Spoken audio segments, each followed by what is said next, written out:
C'était la touche, je n'étais pas branché, tout simplement. Bienvenue dans l'émission de la feuille de match. On est là pendant 1 heure pour parler du Toulouse Football Club. Comme vous pouvez le voir, nous ne sommes plus à Radio Xtania les vendredis. Du coup, ça nous met un petit peu en galère sur les heures de rendez-vous. Et on est dans le magnifique appartement de Clément. Merci de nous accueillir d'ailleurs, Clément, chez toi. Donc désolé pour le retard, il y a le quart d'heure toulousain, le quart d'heure de GMT, ça fait une demi-heure, voilà, ça fait 21h, c'est le top départ, c'est parfait, on s'excuse, on fait comme on peut surtout. La composition de cette 419e émission dans les buts et gardiens de la réseau sociaux de la vidéo, c'est Vincent, comment il va ? Ça va super, et vous les gars, comment ça va ? Ça va, merci. En défense, il devait être là, donc il n'est pas là, donc on va faire un petit changement. Clément, tu vas passer en défense aujourd'hui, comment ça va mon cher Clément ? Eh bien écoute, ça va, ravi de vous accueillir chez moi, vous ainsi que les auditeurs de l'émission. On est en compagnie de Staline en plus derrière dans le background, donc c'est nickel. Et en milieu de terrain, ça sera Rémi, comment il va Rémi ? Eh bien il va très bien, pour l'une des dernières de la neuf, en tout cas moi la dernière. Donc clôture d'une belle année 2025, je pense qu'on va en parler. Oui, totalement. Et pour en attaque et pour coacher tout ça, parce qu'elle fait coach et attaquante, c'est Nadia, comment elle va ? Coucou, on m'entend bien ? Oui. Nickel. Eh ben, c'est parfait. Je vais très bien. Ouais. C'est vendredi, je suis contente. Et je suis avec vous et on est chez Clément et on rencontre son chat et tout va bien. Mais merci beaucoup Nadia. Pour le programme d'aujourd'hui, on va faire les actus de la semaine. Il y en a pas mal. On va revenir sur l'interview du président. Il y en a eu 2 via Occitanie et Ouest France. On va avoir aussi le calendrier du week-end. Ensuite, l'avant-match de Lyon à Duchère TFC dans le match de Coupe de France. Et on terminera par le débat, exceptionnellement. Donc, le bilan de mi-saison de notre Toulouse Football Club. Voilà pour le programme de cette 419e émission. On est chez Clément, on est en direct sur tous nos réseaux, sur toutes nos plateformes. Je ne sais pas si on a du monde de connecté ou pas. Je peux vérifier ça. Alors, attends, j'ai perdu bien sûr ma fenêtre. J'ai vu Jeff Aka qui était connecté. Il y a aussi Disco Shaninuts. Il y a Pichou et il y a Sacha. Disco Shaninuts qui nous dit salut Clément. On dirait le Danu. Enfin, c'est l'équipe, on dirait le Danu chez Clément. Et qu'est-ce qu'on a d'intéressant ? Oui, il y a Sacha qui lui, Clément, t'as intérêt de filer droit. On a ton adresse. Oui, voilà. C'est vrai. Et je le rajoute en perso à 10 subs, on fait fuite à l'adresse. Oh, tu sais, elle est sur tous les papiers de GMT, je crois, l'adresse. Ah, mais bien, faites une recherche Google de GMT et rejoignez-nous à partir de 21h30. Allez, c'est parti pour cette 419e émission. Est-ce qu'on est la meilleure tribune du championnat ? Mais oui, je veux dire qu'on est la meilleure tribune du championnat. Allez, on commence avec les actus de la semaine et on va commencer avec une actu directe dans le vif du sujet puisque Via Occitanie a reçu notre cher président Olivier Cloirec. Donc c'était il y a 2 jours, je crois. Ouais. Ouais, il y a 2 jours, c'est ça. Elle est disponible en replay sur... Ici Occitanie. Ici Occitanie, pardon, merci. C'est le quiz déjà ? Non, mais tu es très bon, en tout cas, tu as 2 sur 2. Il nous parle pas mal de choses. Alors, les points qu'il faut retenir. J'ai vu qu'il y allait avoir un abonnement de mi-saison, le grand retour. Et ça, je trouve c'est une excellente nouvelle. Parce qu'il y en a qui sont déçus de ne pas pouvoir s'abonner, qui ont oublié, enfin pas oublié, mais qui ont pris trop de temps.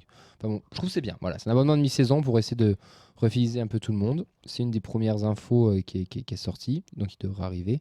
En parlant d'affluence, enfin de mi-saison et d'abonnement, on va parler des affluences. On a 24 000 de moyenne. On est la seconde affluence de moyenne de Ligue 1, apparemment, d'après le président. Ce qui est quand même pas mal, non ? On se plaignait de la chute des... Après, il y a eu des gros matchs aussi. Hein. Oui, bien sûr. C'est forcément que... on a eu Paris, forcément, tu sais déjà que automatiquement, tu as fait ta plus grosse affluence de la saison, quoi. Oui, bien sûr, mais, bon, 24 de moyenne, c'est top, hein, même si on fait que 19 000 des fois sur certains matchs. Il en reste pas mal de gros quand même, Vincent. Il y a Marseille, il y a Monaco, il y a Lille qui n'est pas passé, il y a Lens qui n'est pas passé. Il y a Ben. C'est juste le top 5 qui est pas passé. Ouais, non, ça va aller vite. On va parler des maillots. Des maillots Third, du coup, énorme succès, parce que je me suis fait reprendre chez moi quand j'ai dit Third et on m'a dit Third. Du coup, je fais l'effort maintenant. Énorme succès. Il n'y a plus de maillots adultes, il n'y a que les tailles enfants, donc c'est un gros succès de la part du TFC. Ils espèrent en vendre 25 à 30 000 de maillots du TEF sur l'année. Je trouve ça énorme. On parle de tous les maillots, on ne parle pas que du troisième, hein, bien sûr. Mais je trouve que c'est énorme et c'est ce qu'ils projettent en prévisionnel. C'est dans la stratégie de l'image et stratégie aussi économique de ce que nous disait le président. Donc, écoutez, c'est de bonnes choses, c'est de bonnes nouvelles. Mais surtout, là, ce qui va nous intéresser à tous, c'est qu'il y a un vrai projet d'agrandissement, messieurs. C'est vraiment lancé, c'est pas qu'une rumeur. Il y a des discussions avec la mairie, avec le département, la région, enfin un peu tout le monde pour agrandir notre stadium. Il y aurait un projet mutuel avec le Stade Toulousain, vous l'aurez compris. À voir comment ça va se dérouler tout ça, mais bon, c'est une bonne chose quand même, non? D'avoir un grand stade à Toulouse, un stade qui pourra accueillir des concerts, qui pourra accueillir du rugby, qui pourra accueillir du foot. Enfin, faut le voir vraiment, pas pour le stade TFC, il faut le voir comme un stade d'une grande ville, j'ai envie de dire. Plus de revenus Oui. effectivement pour le stade, et ça va notamment permettre peut-être effectivement de pouvoir l'améliorer ce stade, puisqu'on a souvent pointé du doigt les toilettes, l'accueil effectivement des supporters ou autre chose. Donc c'est vrai que plus de revenus, on espère avoir un stadium qui va s'améliorer. Ouais, puis on fait que dire que les clubs français, et même de manière générale tous les clubs de foot, faut qu'ils diversifient leurs revenus, parce que ça peut plus suffire aujourd'hui de dépendre des droits télé et des billetteries. C'est pas ça qui rentabilise un club. Donc multiplier les sources et des choses qui normalement ne vont pas être impactées par différentes politiques de la ligue ou l'écosystème du foot, c'est toujours positif. Même si, attention, il y aura une hausse sûrement du loyer dans tout ça. Oui, bien sûr. S'il y a un agrandissement. Et après- Mais, comme il dit Vincent, c'est une autre source de revenus. Pardon. Après avoir des spectacles et des concerts, enfin moi c'est quelque chose qui me dérange absolument pas. Non, Parce que totalement. c'est fait de manière très intelligente, c'est toujours lors de la période estivale quand il n'y a pas de match ou autre chose. Enfin, pour moi, il n'y a pas de souci. Ouais, puis même, pas que les concerts, l'équipe de France, tout simplement. L'équipe de France, que ce soit de rugby ou de football. Hein. Enfin, s'ils ne viennent plus au stadium, c'est parce que, je vous rappelle qu'on n'a même pas eu la Coupe du Monde. On n'a pas eu l'équipe de France, la Coupe du Monde de rugby quand même à Toulouse. C'est quand même un sacrilège, entre guillemets, j'ai envie de dire. Donc c'est parce qu'on a un stade qui n'est pas aux normes. Donc moi, je suis pour. Faut pas aller dans un truc à 80 000 personnes, parce que ce serait totalement stupide. Faut pas qu'il y ait des anneaux de partout ou quoi. Mais voilà, un petit 45 000, 50 000. Il y a un nombre annoncé Bon, je pense que c'est 45 000 ou 50 000, Ouais, comme non, c'était c'est dit plus par 10, Comoli. ouais. Mais ouais, Six, voilà. mais après, c'est pas- c'est très clair, hein, c'est un anneau, c'est le prolongement supplémentaire, quoi. c'est le prolongement de. Ce qui aurait dû être fait il balcon. y a 2016. Oui, pour l'Euro. Enfin, 2014 du coup pour l'Euro. Pierre Cohen qui avait refusé de le faire. Notre père de Jonathan Cohen. Non, c'est pas vrai du tout, hein, c'était pour voir si ça suivait. Excusez-moi. Qui était disparu à la flamme, bien entendu. On va enchaîner après toutes ces âneries avec des choses plus intéressantes, parce que Donum a été blanchi par la commission de discipline. Il y a encore du judiciaire, mais ça c'est quand même la bonne nouvelle, c'est qu'il était totalement blanchi. C'est un peu marrant d'être blanchi d'accusation de racisme. Oui. C'est très drôle. Mais du coup, je trouve que c'est bien. Et voilà pour toute cette interview. Tout ça a tenu en 7 minutes, et après là, ça commence par un tu préfères. Comment il lui dit? Attends, parce qu'il parle de chocolatine au début, ça m'a saoulé, j'ai 30 premières secondes. Et après, c'est un tu préfères faire un parcours en coupe ou être bon en championnat? Alors Rémi, je te la poser à toi, parce que les autres, je connais plus ou moins la réponse. Mais toi, Alors, comment tu- à l'heure actuelle, je signe tout de suite pour une 7e place. On va dire qu'on est 7e, puisqu'on est à égalité. Une 7e place et une élimination samedi en Coupe de France. Bon. Tout de suite, je le signe de suite, le bac. Allez, n'hésitez pas à l'insulter en commentaire. J'entends Fred hurler de. Non, mais Bah, N'oubliez T'es pas. pas d'accord? Non, pas du tout. Vous avez l'adresse pour venir péter la gueule à Rémi chez Clément Vas-y. jusqu'à 21h30 à peu C'est près. quand même horrible parce que c'est ce que tu as dit dans l'émission. Non. Ambition. Non, je parle pas. J'ai pas parlé d'émission en coupe des samedis. C'est impossible. Non, t'as que le. Impossible. Dans d'élimination dans la. J'ai parlé d'être européen, être 7ème, d'être ambitieux, d'être chercher la 7ème place, mais j'ai jamais parlé d'élimination de la coupe. Ouais. Je sais ce que je vais dire encore un truc que je dis chaque saison au mois de novembre ou au mois de janvier sur la coupe, et je sais que tu vas pas être d'accord. Donc, bref. Tu signes pas. Non. Non. Donc tu signes pour aller en demi-finale et terminer 11e. C'est ça? Non. Moi, je signe pour regagner la Coupe de France. Oui, non. Pourquoi on refait les émissions qu'on a déjà entendues là? Je comprends pas. Si tu me garantis d'être 7ème et d'être européen, ok, on peut se faire sortir peut-être c'est samedi, mais peut-être, vraiment. Si on est vraiment 7ème ou européen. Je sais pas. Après, c'est du foot science-fiction. Ah ouais, tellement. Allez, on va enchaîner avec nos news parce qu'il faut aller un petit peu plus vite. Vincent, on va parler des joueuses du mois de novembre. Effectivement, c'est Nal Tunkula qui est désignée joueuse de Second League, meilleure joueuse de Second League. C'est la première fois qu'elle a ce titre-là, il me semble, parce qu'il n'y avait pas encore de joueuse du mois à l'époque. Bon, elle avait directement été joueuse de la saison, donc elle est plus à ça près. Mais c'est quand même aussi symbolique de la très très bonne saison actuelle des féminines du TFC. La deuxième joueuse du TEF après Tatiana Solani qui était joueuse du mois de octobre, si je dis pas de bêtises, de mémoire. Donc c'est bien pour les filles qui jouent demain face à Rodez Ouais. à 15h. J'en profite. À 15h, Désolé, fait le doublon. 5 € annexe 1, n'hésitez pas à y aller, à les encourager. Vous pouvez même enchaîner avec le Danu juste après. On a d'autres petites news, puisqu'on a un tirage de Gambardella. Ouais, on a les deux coupes de nos équipes jeunes du TFC ont lieu. Donc, ça sera un TFC Clermont en 32e de Gambardella. C'est un Gros morceau. Ouais, j'allais dire mauvais tirage, oui, on peut le dire, parce que clairement, il est leader de sa poule de U19, donc ça va être compliqué. Pour la Coupe Nike U18, donc les féminines, pour les 16e de finale, ce sera un déplacement à Rodez, un peu plus abordable pour le coup, une équipe de niveau similaire. Ça sera les 2 matchs à peu près même temps, il me semble, à la rentrée, donc 2e week-end de janvier, si je dis pas de bêtises.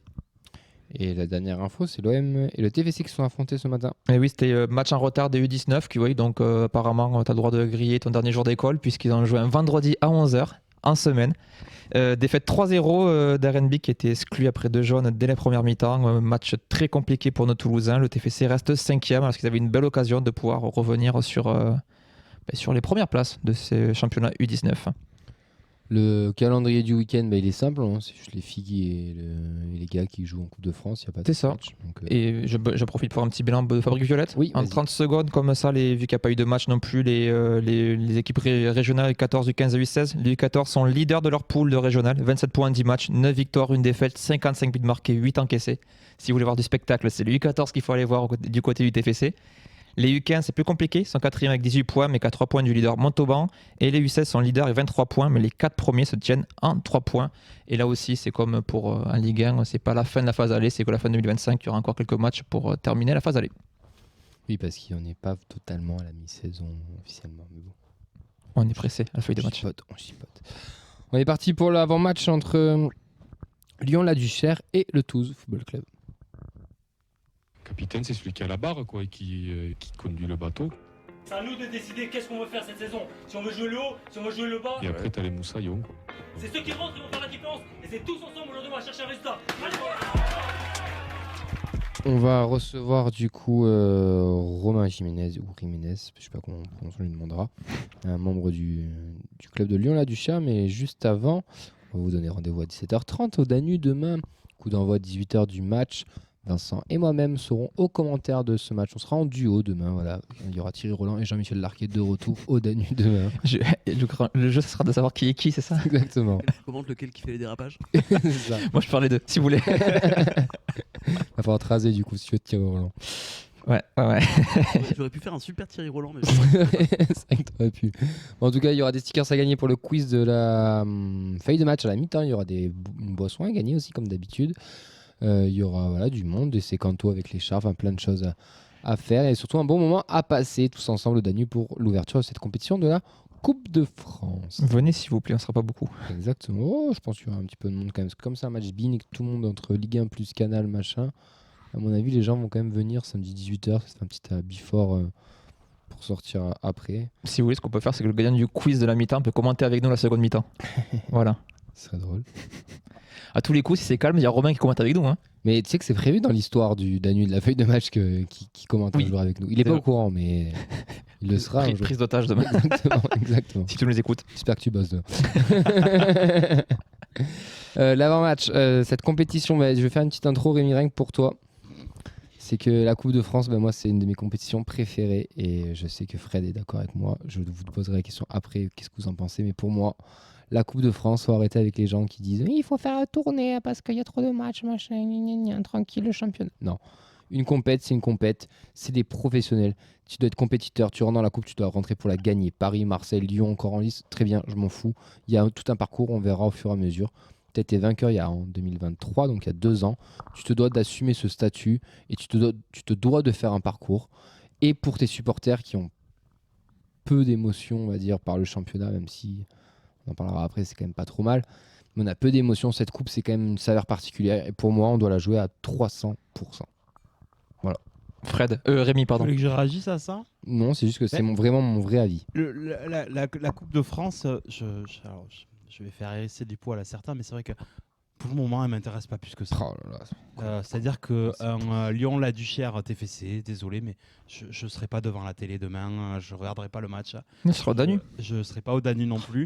Mais non, après, on a tous apprécié le parcours effectivement en 2022-2023 et je ne vais pas cracher dessus. Mais c'est vrai que pour le moment, et je vais le redire comme je l'ai déjà dit la semaine dernière, les joueurs, là, ils avaient envie que d'une chose, c'est de partir en vacances. Ah, Emerson était sur Paris pendant 3 jours. S'en Son foutent Insta, il y avait que la Tour Eiffel sur son Insta. S'en foutent de ce match, mais comme tu peux pas t'imaginer en fait. Mais ouais, je sais, mais la Coupe de France c'est fait pour les supporters, c'est fait pour nous. Et moi j'ai envie qu'on vibre. Les clubs, ça les intéresse qu'à partir où t'es en quart de finale. Oui, je sais. Mais et malheureusement, je suis un peu de cet avis-là. Mais j'en suis totalement conscient et je suis totalement d'accord avec ce que tu dis. Mais ça m'emmerde en fait et j'ai pas envie. J'ai envie encore d'y croire un peu, de me dire bah non, il faut qu'on aille au bout, faut qu'on fasse quelque chose. Et pourtant, t'as raison, les clubs s'en tapent. Donc on sait que c'est Paris qui va la gagner. Quand t'es en quart de finale, ils s'en tapent plus, les clubs. Là, pour le coup, ils savent qu'ils sont à 2 marches du Stade de France et d'une qualification en Coupe d'Europe. Ils s'en fichent plus. Mais si Paris est encore en lice. Mais là, à l'heure actuelle. Bon, mais voilà, tu sais, tu saurais me dire 4 matchs qui sont ce week-end. Moi, j'en suis incapable. Lille-Croix. Incapable de Lens, 4 matchs de ce week-end. Saint-Etienne. Il y a Montpellier là qui joue contre Canet en Roussillon. Le Mans Pivini, je crois. Mais moi j'aime la Coupe de France. Il y a le club de la Guadeloupe là qui joue là, le Gosier. Vous êtes des malades. J'ai passé 12 heures dans ma télé moi ce week-end. Là franchement, entre l'émission et les matchs ce soir, c'est ça. Mais en plus Vincent, il y a le biathlon qui a commencé, laisse tomber, on le voit pas. Oui, très belle deuxième place, bien Jacqueline sur le sprint. Je tiens à m'excuser auprès de toutes celles et ceux qui aiment la Coupe de France et qui vont demain aller au déplacement, et on en a quelques-uns face à nous. 25% de l'équipe. Mais non, moi pour le moment ça me hype pas, mais bon après. Je comprends Rémi, il y a beaucoup de clubs qui pensent comme toi et beaucoup de dirigeants qui pensent comme toi et malheureusement je suis pas d'accord avec toi, mais enfin j'ai pas envie d'être d'accord avec toi et d'un côté je suis d'accord avec toi, je sais pas comment dire. Pour les clubs amateurs, oui, c'est pas pareil. Exceptionnelle. C'est pas pareil. Et heureusement qu'elle existe encore, et c'est le sel de la Coupe de France. Enfin, quand tu es dans un petit club ou autre chose, c'est incroyable. Pas pareil. Mais les gros, t'as raison. Clément, pour clôturer tout ça, après on reçoit notre invité de Lyon-la-Duchère. Écoute, moi c'est une compétition, j'ai des sentiments un peu mitigés par rapport à cette compétition parce que je l'aime bien, je l'aime beaucoup, c'est toujours l'occasion de voir des beaux parcours, de belles histoires écrites souvent par les petits poussés et les clubs amateurs. Mais c'est une compétition qui est pas vraiment prise au sérieux, j'ai l'impression, par beaucoup de clubs de Ligue 1. Et c'est une compétition où c'était très très tributaire du degré auquel tes joueurs la prennent au sérieux. Combien de fois on a vu des grosses équipes qui avaient un chemin tout tracé passer au travers et inversement. Et je trouve qu'il y a trop de facteurs qui rentrent en compte pour se projeter vraiment sur cette coupe en disant on va la gagner ou on doit la gagner. Parce que tu dépends du tirage, tu dépends de la motivation, tu dépends de tout un tas d'éléments, de est-ce que Paris va la jouer, notamment en Ligue 1 en France, parce que malheureusement c'est aussi une grande partie de la Coupe de France, c'est ça maintenant, c'est est-ce que Paris va la jouer. Donc je sais pas, si on peut faire un beau parcours tant mieux, mais si ça doit nous coûter des points en championnat, j'aurais tendance à privilégier le championnat un peu comme un... Vous pouvez me traiter de pisse froid si vous voulez, mais voilà. Mais voilà, c'est une compétition qui est compliquée. Donc beau parcours, pourquoi pas, mais il faut voir à quel prix. Mais je serai à Lyon-la-Duchère quand même. C'est ça qui est bon. On est en train d'appeler du coup Romain qui, oui, on entend le bip. Ouais. Allô ? Oui, bonsoir Romain, comment ça va ? Bah ça va et toi ? Ça va, merci. Bienvenue dans l'émission, donc Romain Jiménez. Est-ce que tu peux te présenter et nous dire quel est ton rôle au sein du club, s'il te plaît ? Alors, je m'appelle Romain Jiménez ou Jiménez, comme vous voulez. J'ai vu que ça avait été déjà un premier débat. Non, je suis le référent emploi-formation du club. Je suis aussi coach de jeunes gamins du club. Également, je me suis occupé sur ce match-là de la billetterie de ce match. Okay. Donc, un grand merci aux Indians parce que grâce à vous et grâce aux places que vous avez achetées cet après-midi, on a pu acheter des cônes, des cons street food, c'est formidable. On a relancé le club. Ouais, parce que je crois qu'il y a un petit déplacement massif, il y a du monde qui monte, il y a 2 bus, je crois, non, un bus. Ouais, là on en est à 250, hein. Oui. On a ouvert une tribune juste pour vous. 250-300, donc franchement ça fait plaisir. Ouais. Vraiment ça fait plaisir. En termes d'organisation, c'est un peu plus que ce qu'on avait prévu en termes de contraintes, mais en fait des petits clubs comme le nôtre, on vit pour ça et on est content. Romain, on a une question technique. Est-ce que Nadia qui est avec nous, elle peut imprimer les billets pour venir au stade, ou est-ce qu'elle peut juste venir avec son téléphone et son billet dématérialisé ? Elle fait comme elle veut. Voilà. Elle imprime, elle télécharge, elle fait ce qu'elle veut, Voilà. elle m'appelle demain matin. Parfait. Il n'y a pas de problème. C'était une des questions qu'on s'est posées avant le live. Pardon. Nous, on vous les a envoyés en dématérialisé. S'il faut qu'on vous les imprime, qu'on les mette à dispo, il nous reste une ramette de papier A4. Donc on est là. On ramène du papier, t'inquiète. Du coup, on va parler un petit peu maintenant du sportif. C'est quoi la dynamique en ce moment de Lyon-la-Duchère qui est en National 3 du coup? Quelle est votre dynamique du moment et le classement? Eh ben, en fait, alors le classement c'est très compliqué parce qu'il y a beaucoup d'appels, beaucoup de réserves, etc.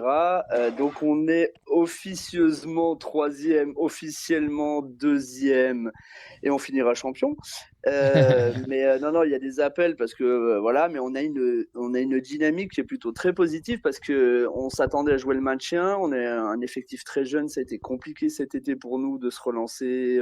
Vous savez ce que c'est la problématique des clubs amateurs financièrement, y compris des clubs non amateurs proches de nous. Qui en chie aussi. Et du coup, on a été très heureux de pouvoir se relancer. Et la belle surprise, en fait, c'est notre classement. On joue la montée. C'était improbable. Et plus ce qui se passe en Coupe de France, vraiment, c'est une saison qu'on ne s'attendait pas. C'est top. D'ailleurs, pour arriver à ce 32e de finale, c'était quoi votre parcours alors, on a joué contre des petits clubs dans les premiers tours. Je pense que vous êtes au courant. Des petits matchs bourbiers, vous en jouez aussi. Vous les jouez plus tard, mais on va jouer sur des terrains où, même si techniquement t'es bon, et il faut faire attention à des blocs bas, d'équipes de niveau inférieur. Il faut faire attention aussi aux terrains en herbe. Dans certaines régions, tu as les adversaires, tu as aussi les animaux qui sortent de sous terre.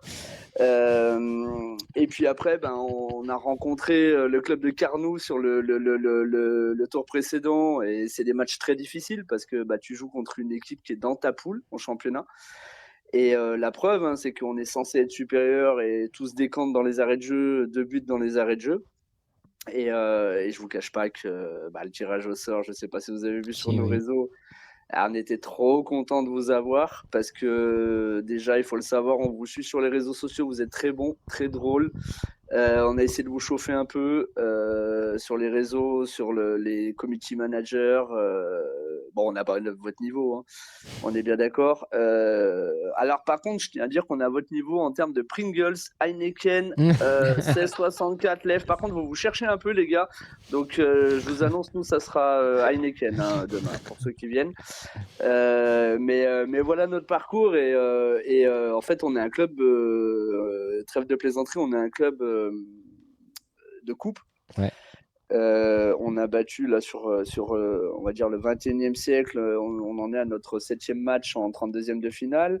On a fait plusieurs fois les 8e, donc voilà. Et puis vous êtes un mauvais souvenir pour nous Toulousains.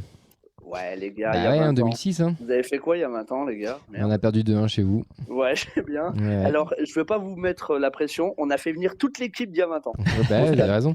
Moi j'ai adoré la phrase de votre président qui a dit dans la confrontation directe, on mène face à Toulouse. Parce qu'il y a eu une confrontation, c'était il y a 20 ans et vous avez gagné 2-1. Ouais. J'ai adoré. Ouais, je trouve ça très drôle. Ouais, en fait, avant, il faisait des one-man show. Et du coup, maintenant, il est passé président du club de football amateur. Mais non, franchement, c'était top. À l'époque, il y avait Eric Abidal, donc il sera présent demain au stade, qui était le capitaine de l'équipe. On a refait venir les anciens. Donc on mène 1-0 les gars. Ouais, on espère égaliser. Hein. Alors ouais, mais j'entendais que c'était pas important pour vous. Non, mais il y en a qu'un seul qui pense ça. Paris FC, voilà, Paris FC, ça va être compliqué. Non, mais on fait les malins, mais on flippe. Parce que vous êtes costaud quand même. Ouais, on est très chiant à jouer et à regarder. Non, franchement, pas si chiant que ça. Si, on est chiant. C'est sympa à voir. Ouais, moi, je préfère vous regarder vous. Parce qu'en fait, il y a des guerriers, il y a des. Enfin voilà, ça lâche pas et ça ressemble un peu à notre équipe de jeunes. Écoute, c'est gentil en tout cas. Pour revenir. Il y a un coach l'été prochain. Oh, arrête. Non, mais lui, c'est le hater de l'émission, lui. Non, mais il y en a un qui sera sur le marché. Il y a un coach qui sera sur le marché l'été prochain. Ouais, ah bon? Oui, il devrait pas. Normalement, c'est sa dernière saison. C'est des cycles. Hein. Après, nous, j'avoue, non, mais il a raison. On a notre coach des U15 District 2 qui cherche un poste, mais voilà. Écoute, on lance l'appel en tout cas. Voilà. Par rapport à vos joueurs, est-ce que c'est aussi un moyen de se montrer tout simplement pour essayer de viser un peu plus haut? Genre, si on fait bonne figure face à une Ligue 1, ça peut permettre peut-être d'aller viser un échelon un peu plus haut ou pas du tout dans cette optique-là Non, si, complètement. On a des joueurs qui soit ont été aux portes du professionnalisme degré supérieur. On a des joueurs qui sont encore jeunes, qui ont fait un parcours en centre de formation. Je crois que, alors je ne sais pas si vous êtes au courant, mais on a un de nos attaquants qui est très proche d'un de vos meilleurs joueurs. C'est son meilleur ami, c'est Amir Etienne. Donc c'est des joueurs qui sont pas si loin que ça, qui ont encore des ambitions. Et effectivement, bon, alors allez, je vous lâche 2-3 infos. Il y a quelques scouts, quelques recruteurs improbables qui viennent de toute l'Europe sur ce match-là. Voilà, d'ailleurs, je vous annonce, je pense qu'on sera quand même entre 2500 et 3000. Pour nous, la Duche, c'est une dinguerie, je vous le dis. C'est quoi la capacité du stade, 5000 non ? C'est 5000, ouais, c'est 5000. On vous a ouvert la tribune juste pour vous parce qu'on ne le fait pas à chaque fois et on a ouvert une tribune visiteur juste pour vous. Mais effectivement, ouais, bien sûr qu'on a des joueurs qui sont pas si loin de ça, de toucher le Graal, comme on dit. Donc on espère que cette visibilité, voilà, match conducteur beIN Sport 2, incroyable. Ouais. Tu t'attends à quoi comme match demain ? Alors la vérité, on flippe.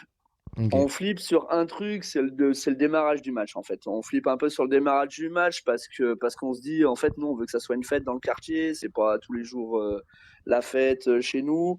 Donc c'est des moments qui sont top pour les habitants du quartier, pour nos joueurs. On a une ambiance en ce moment au club entre bénévoles, dirigeants, joueurs. Ça a rapproché tout le monde, donc c'est vrai que ça fait du bien. Donc on surfe un peu là-dessus, même si on n'a pas trop l'habitude. Mais voilà. Après, si on peut vous emmerder au maximum, les gars, on est trop content de vous avoir. Vraiment, on vous kiffe et tout sur les réseaux. Mais si on peut vous embêter au maximum, vous emmener dans les arrêts de jeu et vous faire un petit cadeau de Noël à la 90+3, on se gênera pas. Mais au Lyonnais nous a ramené Péno l'année dernière, donc. C'est ça. Après, c'est le début de match. Le début de match, ça va, tout va se jouer. Pour moi. Et on en parle un petit peu, tout va se jouer au début de match. Si on résiste un petit peu, ça peut être intéressant pour tout le monde, c'est-à-dire nos supporters, les vôtres. Parce que je pense que même si on prend une rouste au bout d'un quart d'heure, si on en prend 3-4, je pense que même pour vos supporters qui ont traversé la moitié de la France, voilà, bon. Ouais, c'est cool, ouais. Quand tu mènes 3-0 et que tu as passé la moitié du pays, c'est quand même cool, ouais. Ouais, après, vaut mieux être de votre côté que de le nôtre si c'est le scénario. Mais voilà, donc. Mais je pense, voilà, on est une équipe vraiment. Là, je veux pas faire le gars qui cache des choses parce que je connais pas la compo, je connais pas ce qui va se passer. Mais on est une équipe tellement surprenante et qui joue au mental et qui joue avec le cœur que tout peut se passer. Mais justement, Camille en parlait, le match au Lyonnais l'an dernier, est-ce que c'est un peu une référence de ce qu'il faut faire pour nous embêter ou vous n'avez pas du tout ce style de jeu et pas ces ambitions-là ? Non, c'est pas trop la même chose. Alors au Lyonnais, on sait que même encore cette année, ils sont encore là, ils sont encore qualifiés. Là, ils descendent dans le bassin d'Arcachon. C'est des spécialistes des tirs au but. Ils essayent d'emmerder au maximum pendant le match, bloquer un petit peu les habitudes des clubs et joueurs pros pour amener les gens aux séances de tir au but. Et puis là, je dis pas rouler de russe parce que j'ai horreur de cette expression, parce que ça se travaille aussi. Mais non, on n'est pas comme ça. On aime jouer, et si on peut faire la différence avant, quel que soit le niveau, voilà. Vraiment, on fait pas les malins, mais on préfère perdre en jouant que tout envoyer sur une séance de tir au but. Écoute, tous les ingrédients sont là en tout cas pour vivre un beau match de Coupe de France, parce que de ce que tu nous as dit, c'est que ça va être la fête au stade Balmonde, où il y a du monde qui vient aussi. Ça va être une belle fête, un beau match de Coupe de France comme on les aime en tout cas. Bah, franchement, nous, c'est ce qui nous fait vibrer, rêver. Je sais pas si vous avez vu sur les réseaux, bah voilà, quand le tirage sort et qu'on voit Toulouse, bah voilà, et tout le monde qui se lève, tout le monde qui a le sourire, on est trop content en fait. Ouais. J'ai une petite question. J'ai regardé votre effectif cet après-midi. J'ai vu un Zuma derrière qui ressemble beaucoup à Kurt. Est-ce que c'est son frère ou absolument pas? Non, c'est lui. On a juste changé en fait son prénom. Il joue sous fausse licence. Non, bien sûr, c'est son frère. Ok. Mais ouais, non, mais je trouvais qu'il avait vraiment la tête de Kurt. Bah, C'est dur sûr, de cacher, sûr, ouais, son, j'avoue, dur sûr de c'est son cacher, ouais. frère ou quoi. Mais bon, après, je connais pas les parcours, donc je savais pas trop. Mais Non, il vient bien d'Angleterre ouais, et on l'a j'ai ce que j'ai récupéré. vu. Effectivement, très très Il bon gars. y a un Nasri aussi, mais on n'est pas sur on n'est pas sur le frérot de Samir là. Non, pas du tout, non. On a un Zidane aussi hein, dans les dirigeants, vous inquiétez pas, c'est pas le vrai. Nous, on a bien un Barthez dans l'équipe et pourtant c'est pas lui. Ouais. Ah non, nous il a des cheveux. C'est ça.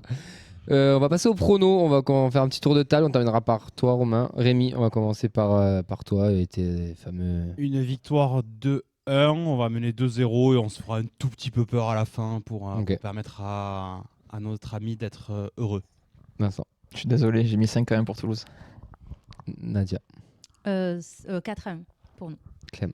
Moi, je suis sur un match. Nadia, Ouais. Un pour vous quand même. Hein. Non, bah parce que oui, mais bon, 2, enfin je sais pas, nous la féminisation dans le club c'est important. Hein. Elle sera là, tu pourras lui dire en face. C'est elle qui a pas. Se voit demain. Ah bah voilà. Avec plaisir.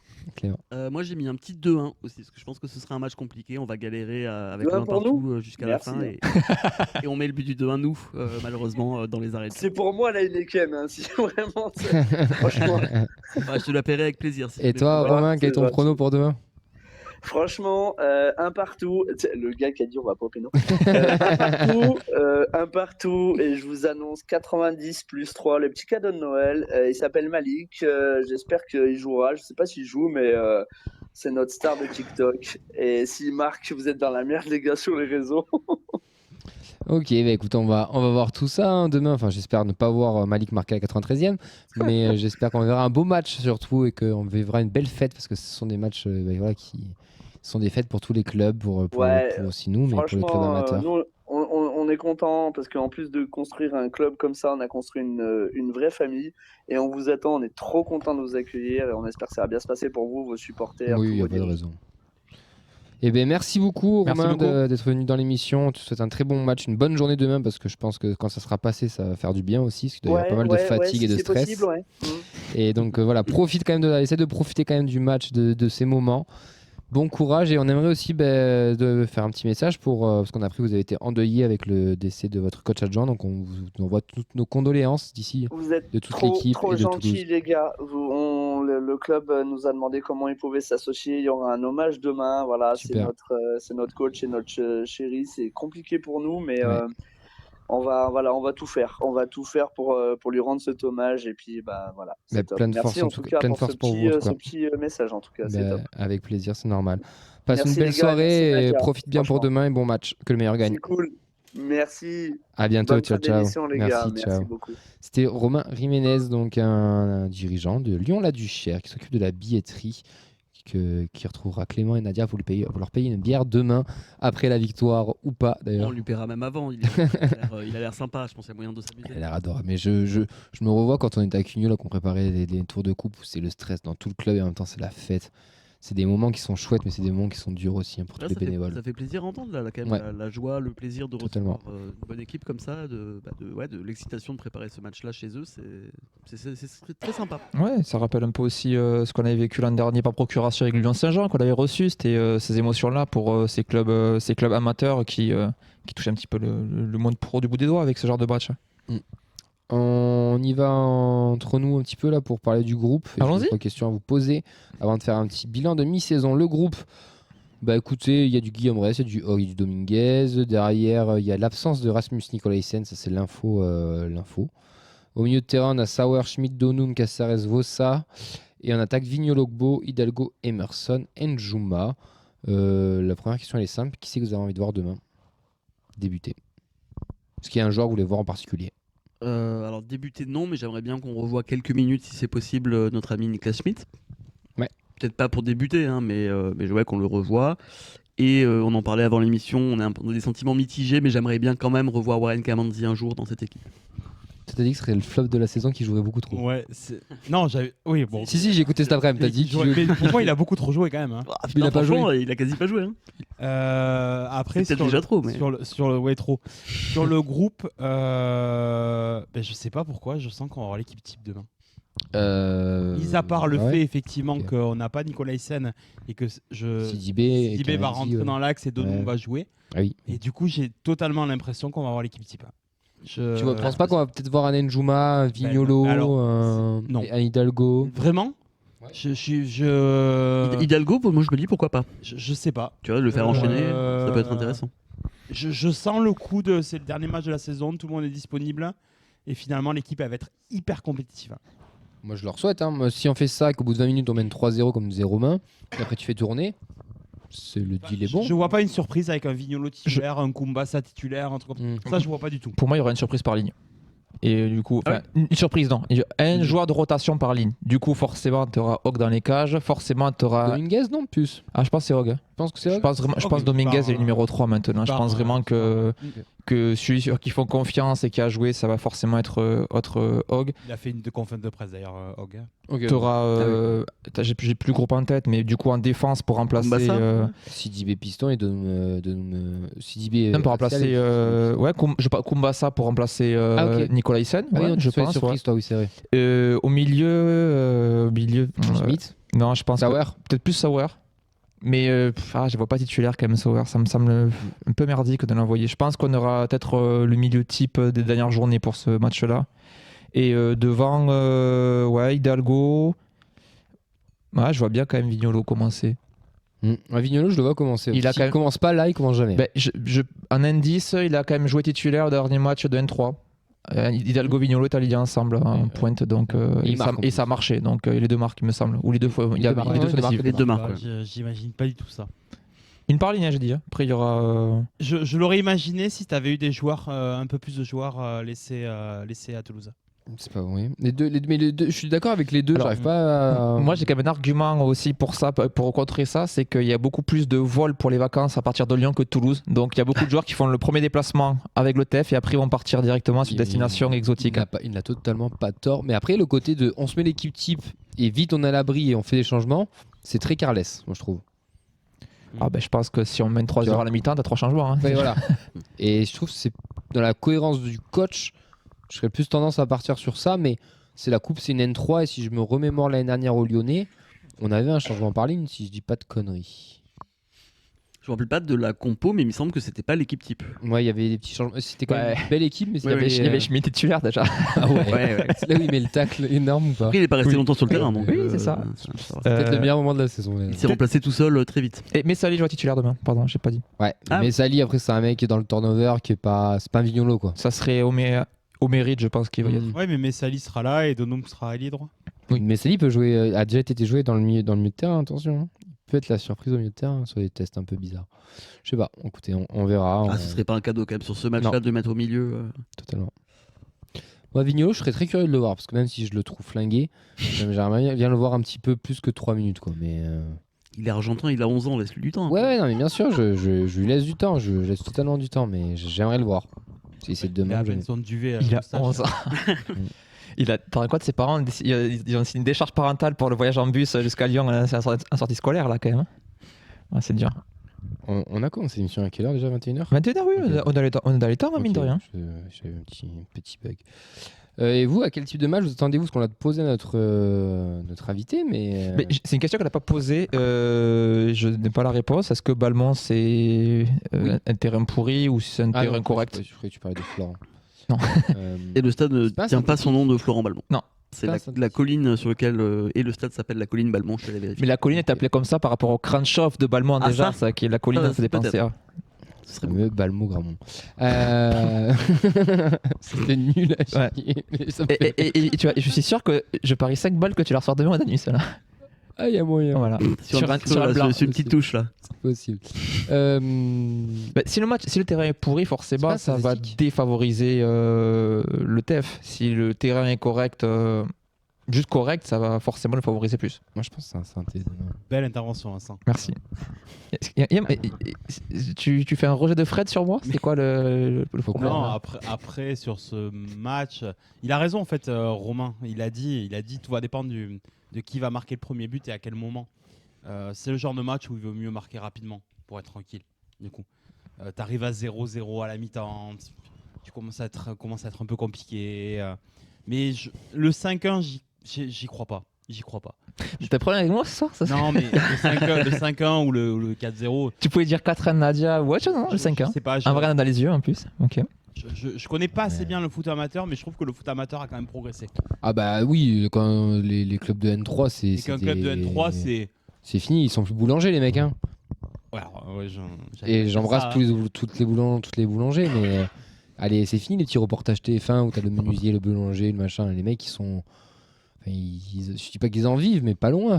Ils sont pas semi-pro. Pas loin, c'est entraînement pratiquement tous les jours. Ils ont des contrats amateurs, il n'y a pas de contrats fédéraux, mais ils peuvent avoir des primes de match, ils peuvent être des fois encadrants dans le club et autres, donc au final, c'est un revenu complémentaire, non négligeable. Après, si jamais tu as une équipe très compétitive, comme on peut l'imaginer, tu dois faire le job demain. Quel que soit le score final, ça serait une faute professionnelle de perdre effectivement demain. On doit se mettre à l'abri rapidement, pas se faire peur, pas les laisser espérer. Et après, voilà, et faire tourner tranquillement comme il faut. Moi je serais pour aligner l'équipe type. Mais après, j'aimerais voir Vignolo, mais ça, c'est juste parce que je suis très curieux de son niveau. Mais je préfère qu'on aligne l'équipe type, qu'on leur mette une danse au bout de 20 minutes. Et qu'après on fasse tourner s'il faut tourner. Ouais, non, bien sûr, mais dans l'idée, voilà, se faire respecter. Il y a 5 divisions d'écart. Tu vas à Lyon-la-Duchère, c'est la fête, super, très bien, mais la fête elle va pas durer longtemps. On leur met 2-0 au bout de 10 minutes et après on. Moi je sens qu'on va faire tourner et je sens que justement, dû à ça va être un match qui va pas être facile. Le seul truc de CMN par rapport à. C'est vrai qu'un Métali par exemple, tu vois, s'il y a des joueurs qui peuvent souffler, il s'est enfilé les 19 matchs de championnat à quelque chose près depuis le début de la saison. Métali, voilà, ce genre de joueur, peut-être effectivement pour être sur le banc pour commencer, avoir un Kamanzi titulaire ou un... mais ça, c'est des mecs qui ont déjà joué, tu vois. Enfin, Kamanzi qui commence, tu me parlais de Messali, Vincent. C'est des mecs qui sont déjà plus ou moins dans un tournoi. C'est pas la grosse surprise non plus. Voilà, ça. Tu vois, la grosse surprise, c'est Vignolo et Njuma Hidalgo devant en pointe, en attaque, quoi. Là, tu te dis, waouh. Alors là. Et c'est possible en soi. Hein. Ça serait une surprise, effectivement. Mais c'est leur niveau, la N3, donc pourquoi pas. Hein. Mais non, je pense pas. Je rigole. Moi, je sens le match Bourbier. On en parlait avant l'émission. Je pense qu'on a eu trop de bonheur, trop d'émotions positives ces derniers temps. Oh là là. Et qu'on va avoir un retour de bâton. Oui, mais en même temps, j'y crois. Ce retour de bâton-là, j'y crois plus face à une N3 que face à une Ligue 2 ou une autre Ligue 1. C'est des matchs plus compliqués à aborder aussi, je trouve. Ouais, mais c'est le match où tu n'arrives pas vraiment à mettre ton jeu en place, où tu te fais un peu bousculer, où du coup tu vas commencer à douter un petit peu. Et moi, je pense pas qu'on va. Enfin, je sais pas. J'ai pas le sentiment qu'on va avoir un festival de buts de la part du TFC demain. J'espère me tromper, hein, bien sûr, mais je sais pas. Ouais, je suis dans sa ligne. On n'est pas souvent d'accord avec Rémi, on peut en profiter. Ouais. Clippez ça. Dans sa ligne. Ouais. Bah écoutez, on verra demain. On vous donne rendez-vous au Danube en tout cas, alors qu'on a je vois des compos à l'écran qui s'affichent. Là, c'est Pichou qui nous envoie une compo avec Mackenzie, Kamenzi, Kumbasa, Sidibé, Messali, Caceres, Vosagbo, Vignolo, Hidalgo. Ouais, tout est possible. Avec ce coach, tout est possible. Moi, je pense qu'il va aligner l'équipe type et on fera tourner plus tard. On verra demain. Rendez-vous 17h10, 15 pour avoir la compo, je pense. C'est un peu une heure avant, normalement. Avant. Ouais, 17h pile, normalement, elle sera sortie. Ok, je sais que c'est une heure avant. À 17h pile. Le temps de vous la mettre sur les réseaux, 17h02. Et on se retrouvera au Danube pour parler de tout ça, débriefer ce match, n'importe quoi. Commenter ce match, pardon. On peut le débriefer en live. Hein. Et venez, oui, on peut débriefer. Vous êtes trop confiants, les gars. Vous êtes trop confiants. Vous voulez débriefer le match avant d'avoir joué? Non, je suis pas confiant. Moi, je veux juste qu'on les poutre. Non, mais en plus, je veux les respecter. J'espère qu'on va les respecter. Justement, sur les poutres, ça veut dire qu'on les respecte. J'ai pas envie de me faire peur demain. Je pense j'en ai marre de ce TFC qui se fait peur là, de toujours là, des clubs à la con. Là, il faut qu'on y aille, qu'on leur mette 3-4-0, qu'on reparte et merci, au revoir. Tour suivant, on enchaîne, on va jusqu'en demi, on affronte le PSG à domicile, on crée la surprise au tir au but, on remonte au Stade de France et à nous l'Europa League, putain. Je vais prendre la même chose que lui, s'il vous plaît. Une 16 du coup. Allez, on va enchaîner avec le bilan de la mi-saison. C'est parti. Europa League,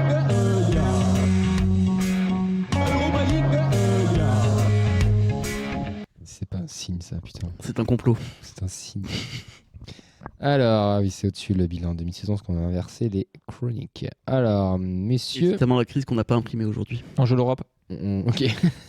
Tu pouvais mettre le jingle des fins, merci. Eh bien, merci de nous avoir suivis. Soudanu. Bilan de mi-saison. On va commencer déjà avec une question très simple. Est-ce que vous êtes satisfait de cette mi-saison? Et juste avant de vous laisser la parole, je vais remettre un petit contexte. Rappelez-vous, ce beau mois de juillet, ce Tour de France.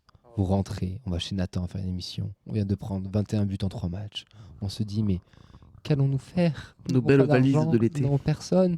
Nous avons une équipe moisie. Chris Well va partir. Nous n'avons plus personne. On va jouer le maintien. Et là, on est quoi? Là, on fait des caisses, là. 8e total. Ouais, mais parce qu'on était comme ça. Moi, le premier, moi, j'avais peur. Du coup, quand tu prends les 14 voix et que tu les mixes, ça fait ça là. Ouais, c'est atroce. J'avais peur, on avait tous peur. Et ce qui est. Enfin.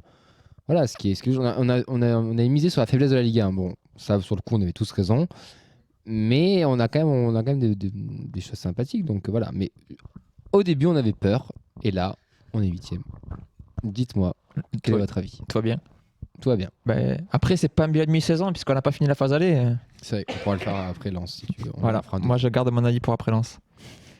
Non, blague à part, tu peux pas ne pas être satisfait de ce début de saison-là. Et encore, tu as réussi à avoir des creux et à avoir des déceptions sur certains matchs. C'est ça qui est fou, hein. Des regrets. Tu arrives avec des regrets. Et le bilan est positif. Tu te dis que si tu fais ce rythme-là sur la phase retour, même si bien sûr ça n'est pas linéaire, tu as plus que réussi ta saison.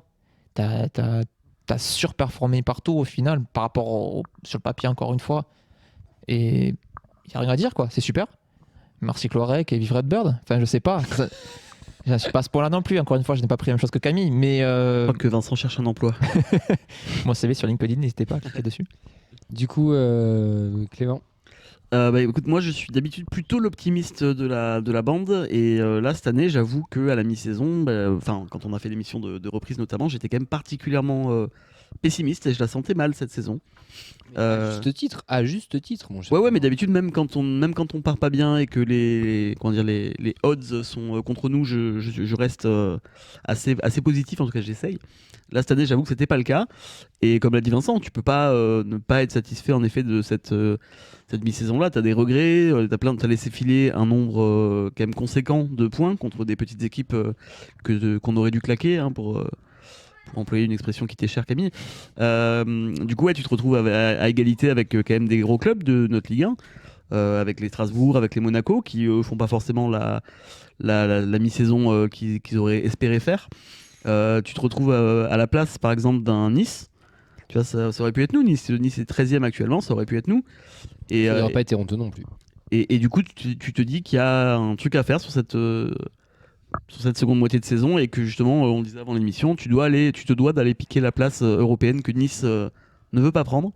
Donc je trouve ça fou d'être dans cette position-là à un match de la trêve en Ligue 1. Donc évidemment, c'est un bilan extrêmement positif. Je ne sais pas dire si c'est extrêmement positif ou extrêmement flatteur, en fait. Quand je regarde du coup l'ensemble en fait du process pour arriver jusqu'à 8e. C'est une très bonne performance. Par contre, effectivement, et tu l'as dit Clément, on va pas s'excuser parce que Monaco est pas là, Strasbourg est pas là, Nice est pas là et on en profite. Et tant mieux parce que y a toujours une ou deux équipes qui arrivent à le faire, ça. Et c'est rare. Et pour une fois, c'est nous. C'est rarement nous. Et j'ai envie de vous dire on n'a jamais été aussi bien placé, en fait. Oui. C'est-à-dire que je vous rappelle qu'à la rentrée, on a 2 matchs à la maison, qui sont quand même des matchs costauds. Des gros matchs. Lens et Nice, à l'occurrence. Mais vous vous rendez compte si on gagne ces 2 prochains matchs? Nathan nous a dit dans le bus la semaine dernière, au départ à Paris, la saison se joue sur ces 2 matchs. Oui, mais je suis d'accord avec lui. En fait, okay. Alors c'est pas la saison, mais en tout cas c'est le tournant de la saison. Moi j'ai presque envie de dire que c'est un premier tournant effectivement dans la saison. Et là on pourra vraiment parler d'ambition et d'objectif. Alors comment on arrive à le faire, parce que je reste persuadé de 2 choses. Premièrement, c'est qu'on a peut-être l'effectif qui a le moins de talent depuis les 3-4 dernières années. Ça c'est le petit 1. Et le petit 2, on arrive à le faire en voyant 3/4 des matchs qui sont ennuyeux au possible. Et justement, alors je pense que c'est une transition avec ce que tu allais, Oui, non, mais même. Mais Donc finalement, est-ce que c'est extrêmement flatteur ou extrêmement positif? J'ai envie de dire les deux. C'est paradoxal. Et c'est tout le paradoxe du TFC. Et je vais juste terminer là-dessus, Camille, parce que après je ne repenserai pas, mais je suis toujours pas le premier supporter de Carlos Martinez Novel. Ça, on le sait. Ça. Je ne le suis toujours pas. Et je vais l'envoyer à Lyon la Duchère. Mais néanmoins, je lui reconnais une chose, c'est qu'il a cette capacité de faire déjouer toutes les grosses équipes qu'on a jouées. Ouais. Et ça, malgré tout, ça reste un talent du coach. J'ai des commentaires si tu veux, Camille. Vas-y. Disco Cheninus qui nous dit tout simplement, c'est vrai qu'après les matchs de prépa, on n'a mené pas large, le bilan est positif. On rate quelques matchs où on peut prendre des points et on en prend sur d'autres de manière inespérée. Si tu rates les 2 derniers matchs, tu te retrouves ventre mou et tu n'espères pas grand-chose sur une partie de saison. Il y a une dynamique et un collectif qui sont excitants. C'est peut-être notre tour cette saison. On a aussi Fafad65 qui nous dit comme j'avais dit avant le match, le Paris FC a 23 points, on peut voir la suite on a 23 points pardon, on peut voir la suite plus tranquille. Après le seul regret c'est juste les quelques points perdus à la co. Ouais, moi je vais vous ressortir ce que j'ai dit aux Marseillais il y a 2 semaines, 3 semaines quand j'ai été reçu pour parler de l'avant-match, c'est qu'en fait c'est comptablement qu'est-ce qu'on a reproché? Rien. On est 8e. On a 2 places de plus et 2 points de plus ou une place de plus, ou je sais plus, c'est peut-être 2 aussi de chaque que l'année dernière, dans la mi-saison, même au même moment. Comptablement, tu es au top. Tu peux, en avant-saison, tu m'aurais dit ça, je n'aurais pas cru, je pense. Tu superformes même, j'ai envie de te dire, je pense. Oui et non, parce que sur le classement, tu prends des points contre les grosses équipes, mais tu laisses filer des points contre des Angers, contre des équipes comme ça qu'on doit battre. Donc tu en viens à avoir des regrets. Alors oui, tu prends des points là où tu devais pas forcément les prendre. Je pense par exemple à Lyon ou même à Marseille. C'est pas des points que tu es programmé pour prendre, mais tu les prends. Et tu te dis, si tu fais des résultats sur ces matchs-là, tu te dois de faire mieux contre les petits. Contre les Auxerre, contre les le Angers, le Havre. Enfin, tu vois, c'est des matchs qui laissent un petit goût quand même d'inachevé en bouche. Où tu te dis, tu peux, à la trêve, là, tu peux être 6ème, quoi. Si tu les gagnes ces matchs-là. Mais c'est ça, mais comptablement c'est top, mais c'est en termes d'émotion. Je sais plus qui a parlé tout à l'heure d'ennui un petit peu. Les émotions en termes de match, c'est vrai que c'est pas fou. Et quand on va au stadium, si tu te poses vraiment à regarder le match, c'est pas dingue. Si tu veux Danu à regarder les matchs, c'est pas dingue non plus à les commenter. Il y a toujours des périodes de trous. Mais en attendant, c'est totalement assumé. Le coach il l'a dit, on sera pas beau à voir. Mark McKenzie l'a dit, je crois. On sera peut-être pas beau à voir, mais il va falloir qu'on soit plus pragmatique et plus efficace. Et ça se transmet dans les chiffres, parce qu'on a mis des petits chiffres. Il y a un super article de l'équipe qui est sorti sur notre mi-saison. Déjà 24 buts inscrits en 16 journées. C'est pas arrivé depuis la saison 85-86, donc ça fait très longtemps. Il n'y en a même pas Fred pour en parler, putain. C'est-à-dire quand même qu'on est historiquement une équipe qui marque peu. Hein. Exactement. Oui, mais c'est surtout que moi je trouve que c'est très paradoxal, parce qu'on a eu fait des débats comme quoi on manquait de créativité et de talent offensif. Et au final, on marque au taquet. Oui, parce qu'on est efficace. On a gagné une efficacité. Toujours. C'est juste je sais. Pragmatique aujourd'hui. Oui. Je sais pas, on concrétise plus en fait. On concrétise bien plus. Mais et d'ailleurs, sur les stats, on est au-dessus de ça. On manque toujours de talent. Mais après, du talent, t'en as quand même plus maintenant qu'en tout début de saison. On a Emerson qui a pris une autre dimension, on a un Go qui revient mieux. Oui, mais avec les mêmes joueurs qui ont pris de la bouteille et de la confiance un petit peu aussi. Ouais. Ça va être au crédit du coach, ça, du coup. Parce que pour moi, intrinsèquement. On a un effectif qui est moins qualitatif, mais on a réussi à en tirer la quintessence pour réussir à les mener là où on est actuellement. 14 2 mots à 3 syllabes, je quitte le plateau. C'est GMT, c'est pour ça. 14 buts dans le jeu, 9 sur coup de pied arrêté et 1 contre son camp. On est l'équipe qui obtient le plus de pénalty aussi. Et on a un loop aussi. 4, on est les pires aussi. 7 pénalty obtenus, 4 loupés. On est en majorité de pénalty loupés. Ouais. Ah, ça c'est dur ça. Mais c'est quand même aussi un signe, c'est-à-dire qu'on est quand même dans cette surface de réparation et qu'on va provoquer. Donc c'est quand même des bons signaux. Des bons signaux aussi. Je sais pas si dans la coupe piratique ils comptent aussi les touches, mais bon. Je suis pas sûr. Hein. Je suis pas sûr. J'ai une autre stat, c'est qu'on a 247 duels aériens gagnés, soit un total de 53,1% de notre charnière centrale. Il y a que Brest qui fait mieux en Ligue 1 avec 251. Ouais, mais on est à la ville d'Arbus, c'est normal. Non, mais je trouve ça ouf. Vraiment, je trouve ça ouf. En termes de buts aussi, on en a pas pris beaucoup. On en a pris que 19. On a fait 10 clean sheets cette saison. Ça fait dans 6 sur un seul match. C'est pas sur l'année civile. Oui. Sur l'année civile, pardon. Oui. T'as raison. Sur l'année civile, oui.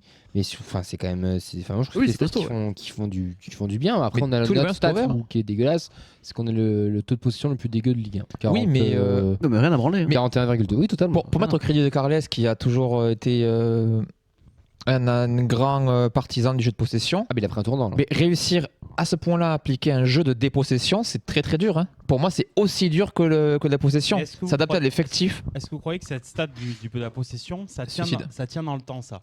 Ouais, parce que est-ce qu'elle n'est pas liée au départ de Monsieur Damien Comolli?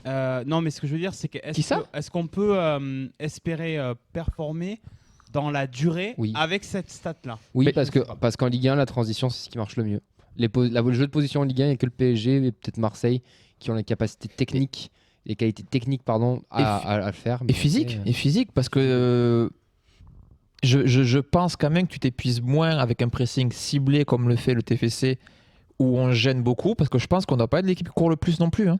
J'ai l'impression qu'on a plutôt des déplacements assez intelligents et assez tranchants. Ouais.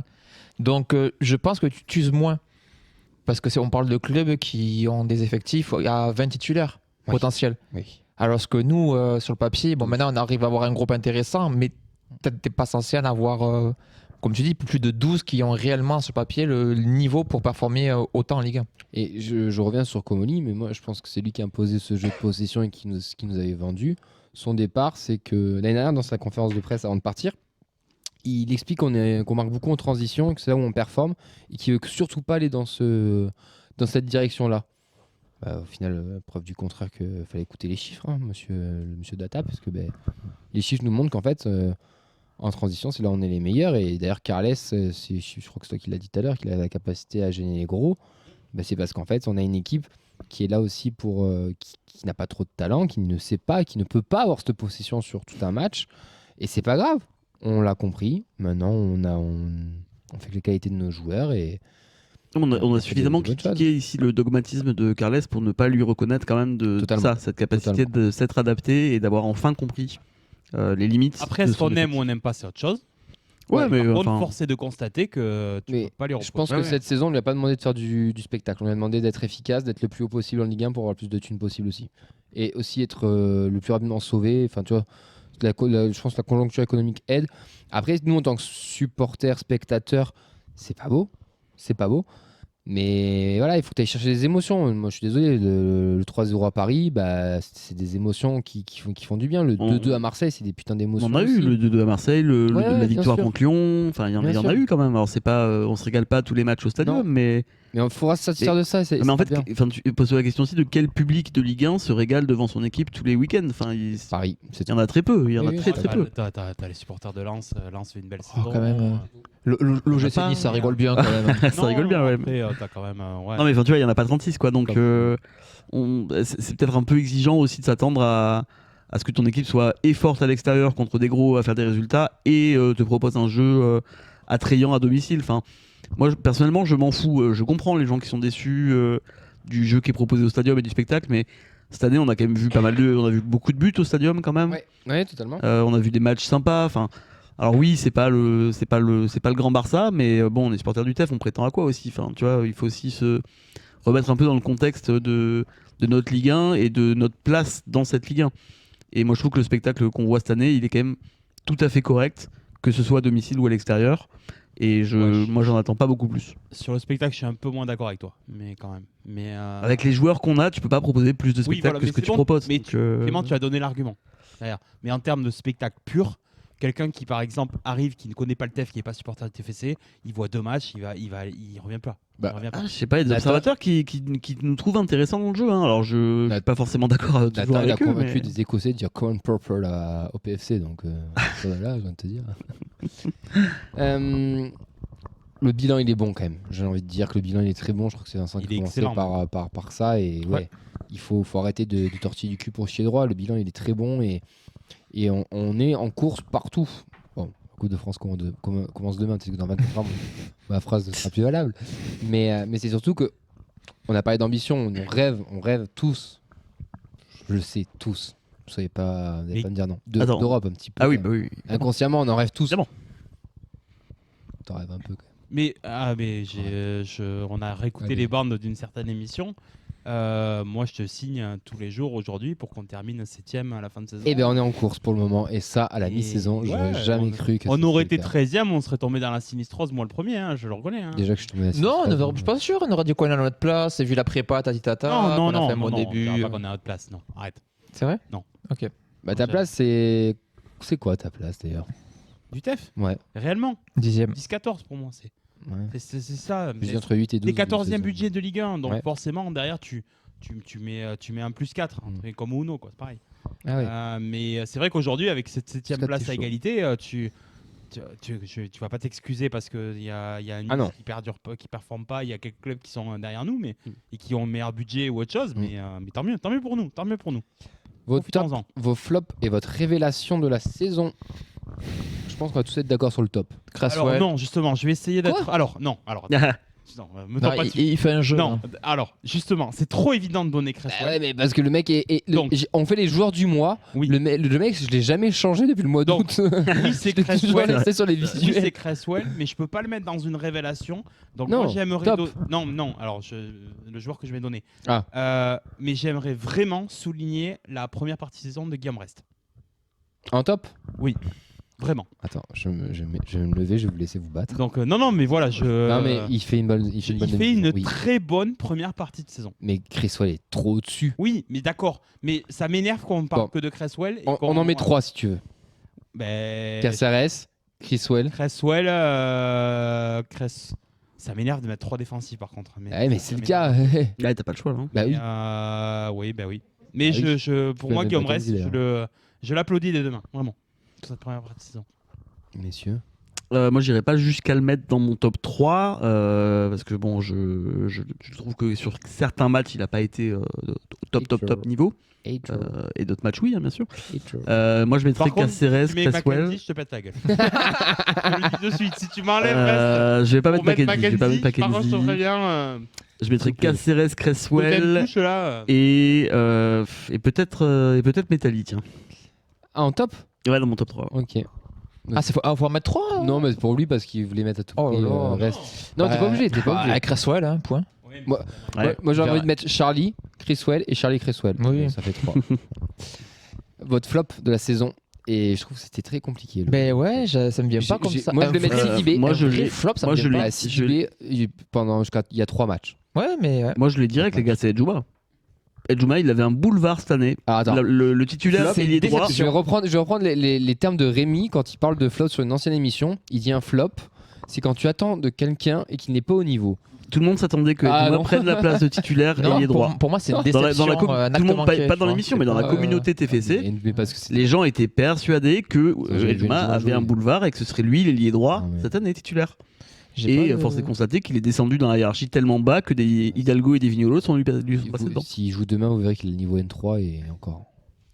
C'est mon flop. Ouais, moi je suis dur avec lui, je suis désolé, mais il va sûrement partir cet été parce qu'il veut il va nous faire une bangrée. Tant mieux. J'espère pas pour lui quand même. Mais bon, ne pas jouer je lui souhaite une belle carrière quand même. C'est beaucoup. On est trop optimiste sur ce pitch. Je pense qu'il a le niveau de rotation pour moi. Il a pas le niveau d'un titulaire en Ligue 1 chez nous. Peut-être que dans 3-4 ans, il aura, parce que peut-être qu'il a manqué un premier truc. Si tu vas chercher Hidalgo, c'est qu'il y a un problème quand même.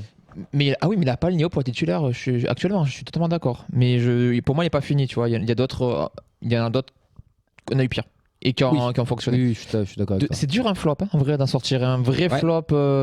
Moi, c'est ma déception, Edjouma, parce que j'y croyais. Ben ouais, pareil. Je suis plus comme toi, Rémi. Par contre, si je prends du coup les joueurs... Non, mais là, en plus, il a raison, Clément, pour le coup. C'est vraiment le joueur que tu attendais un peu plus haut et qui n'est pas présent, pour X raisons. Et alors, si je prends les joueurs majeurs, si je dois sortir un flop, j'en arrive à Magri. Parce que aujourd'hui, il est en train de sortir du 11. Laissez-moi terminer. Il est en train de sortir du 11 petit à petit. Oui.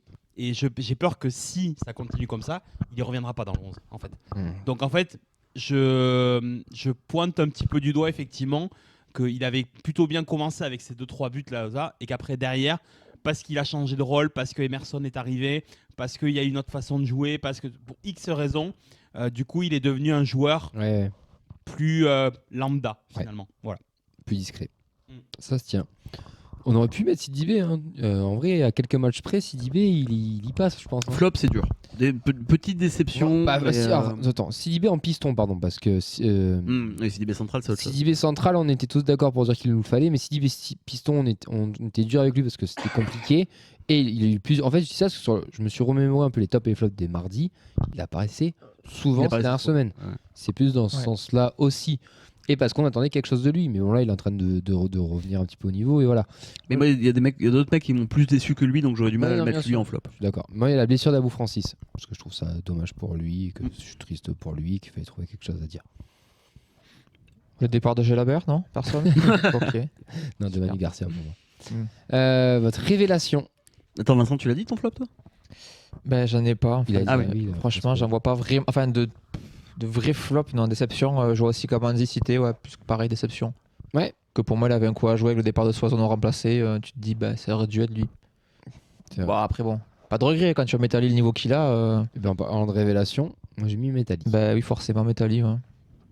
Non oui, ça paraît évident parce qu'il n'était pas attendu là, quoi, en fait. Donc là, pour le coup, j'ai hésité avec Emerson aussi.